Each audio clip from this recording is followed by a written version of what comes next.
ಮುಖ ನೋಡಕ್ ಆಗ್ತಿಲ್ಲ, ಹೊರಗೆ ಹೋಗು ವೇಸ್ಟ್ ಬಾಡಿ ಅಂತ ಕಾವುಗೆ ಗಿಲ್ಲಿ ಯಾಕೆ ಹೇಳಿದ್ರು ಗೊತ್ತಾ? ಕನ್ನಡ ಬಿಗ್ ಬಾಸ್ ಸೀಸನ್ 12ರಲ್ಲಿ 73ನೇ ದಿನಕ್ಕೆ ಕಾಲಿಟ್ಟಿದೆ. ದಿನದಿಂದ ದಿನಕ್ಕೆ ಆಟ ತುಂಬಾನೇ ಕುತೂಹಲ ಆಗ್ತಿದೆ. ಬಿಗ್ ಬಾಸ್ ಸ್ಪರ್ಧಿಗಳಿಗೆ ಸೀಕ್ರೆಟ್ ಟಾಸ್ಕ್ ಅನ್ನ ಕೊಟ್ಟು ತಮಾಷೆನ ನೋಡ್ತಿದ್ದಾರೆ. ಅಂಡ್ ಇದರಲ್ಲಿ ಕಾವ್ಯಳನ್ನ ಅಳಿಸ್ಬೇಕಂತೇಳಿ ಗಿಲ್ಲಿಗೆ ಟಾಸ್ಕ್ ಅನ್ನ ಕೊಟ್ಟಿದ್ರು. ಅಂಡ್ ಅದರಲ್ಲಿ ಗಿಲ್ಲಿ ಗೆದ್ದಿದ್ದಾನೆ. ಅಂದಾಗೆ ಈ ವಾರದಲ್ಲಿ ಬಿಗ್ ಬಾಸ್ ಬಹಳಷ್ಟು ಬದಲಾವಣೆ ಆಗಿದೆ. ಸ್ಪರ್ಧಿಗಳೆಲ್ಲ ರಾಕ್ಷಸರಂತೆ ಬದಲಾವಣೆ ಆಗ್ತಿದ್ದಾರೆ. ಇದರಲ್ಲಿ ಬಿಗ್ ಬಾಸ್ ದನಿ ಕೇಳ್ತಿಲ್ಲ, ಬದಲಾಗಿ ವಿಲನ್ ಆರ್ಭಟ ಜಾಸ್ತಿ ಆಗಿದೆ. ವಿಲನ್ ಮಾತನ್ನ ಸ್ಪರ್ಧಿಗಳು ಕೇಳಲೇಬೇಕು. ಅಂಡ್ ಈ ಒಂದು ವಾರದ ಸ್ಟಾರ್ಟಿಂಗ್ ಅಲ್ಲಿ ಕಾವ್ಯ ಗಿಲ್ಲಿಯನ್ನ ನಾಮಿನೇಟ್ ಮಾಡಿದ್ದು. ಈ ವಿಚಾರ ಅಭಿಮಾನಿಗಳಿಗೆ ಬಹಳಷ್ಟು ನೋವನ್ನ ಉಂಟು ಮಾಡಿತ್ತು. ಸೊ ಫೈನಲಿ ಕಾವ್ಯ ಅವರು ಗಿಲ್ಲಿ ಝೋನ್ ಇಂದ ಹೊರಗೆ ಬಂದು ಆಟ ಆಡ್ಬೇಕಂತ ಮನಸ್ಸನ್ನ ನಿರ್ಧಾರ ಮಾಡಿರ್ಬೇಕು. ಸೊ ಅದರ ಪ್ರಾರಂಭ ಗಿಲ್ಲಿಯನ್ನ ನಾಮಿನೇಟ್ ಮಾಡೋ ಮುಖಾಂತರ ಶುರು ಮಾಡಿದ್ದಾರೆ. ಕಾವ್ಯ ಗಿಲ್ಲಿಯನ್ನ ನಾಮಿನೇಟ್ ಮಾಡಿದ್ಮೇಲೆ ಗಿಲ್ಲಿ ಕಾವ್ಯ ಮೇಲೆ ಕೋಪಗೊಂಡು ಕಾವ್ಯಗೆ ಬಾಯಿ ಬಂದಂಗೆ ಮಾತನಾಡಿ ಕಾವ್ಯನ ಅಳುವಂತೆ ಮಾಡಿದ್ದಾನೆ. ಬಟ್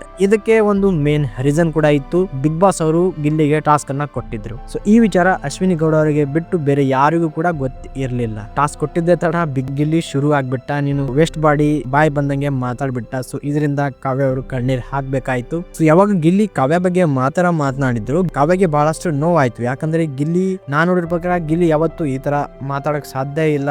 ನಾನ್ ನಾಮಿನೇಟ್ ಮಾಡಿದಾಗೂ ಅವನಿಗೇನು ವ್ಯತ್ಯಾಸ ಬೀಳಿಲ್ಲ, ಆದ್ರೂ ಈ ತರ ಮಾತನಾಡಿದ್ನಲ್ಲ ಅಂತ ಅಚ್ಚರಿ ಪಟ್ರು. ಸೊ ಕೆಲವೊಮ್ಮೆ ಕಾವ್ಯ ಅವರಿಗೆ ಅನಿಸ್ತಿತ್ತಂತೆ ಮೇ ಬಿ ಇದು ಟಾಸ್ಕ್ ಏನೋ ಇರ್ಬೋದು ಅಂತ. ಬಟ್ ಅದು ಕನ್ಫರ್ಮ್ ಆಗಿರ್ಲಿಲ್ಲ. ಈ ಟೈಮಲ್ಲಿ ಗಿಲ್ಲಿ ಕಾವ್ಯಳನ್ನ 2-3 ಸಾರಿ ಅಳಿಸೇ ಬಿಟ್ಟ. ಸೊ ಈ ಒಂದು ಚಿತ್ರಣ ಯಾವ ತರ ಇತ್ತು ಸೊ ಈ ಕಮೆಂಟ್ ಅಲ್ಲಿ ತಿಳಿಸಿ. ನೀವೇನಾದ್ರೂ ಚಾನಲ್ಗೆ ಹೊಸಬರಾಗಿದ್ರೆ ಸಬ್ಸ್ಕ್ರೈಬ್ ಮಾಡ್ಕೊಂಡು ಪ್ರೋತ್ಸಾಹಿಸಿ. ಅಸಲಿಗೆ ಅಲ್ಲಿ ಆಗಿದ್ದೇನೋ ಗೊತ್ತಾ? ಅಶ್ವಿನಿ ಗೌಡ ಜೊತೆ ಗಿಲ್ಲಿ ಅಡಿಗೆ ಮನೆಯಲ್ಲಿ ಅಡಿಗೆ ಮಾಡ್ತಿದ್ರು. ಅಲ್ಲಿಗೆ ಕಾವ್ಯ ಅವರು ಎಂಟ್ರಿ ಕೊಟ್ರು. ಕಾವ್ಯ ಅಲ್ಲಿ ಬಂದಿದ್ರಿಂದ ಗಿಲ್ಲಿ ಒಂದು ಹಾಡ ಹಾಡ್ತಾನೆ, ಸ್ನೇಹ ಅಂತ.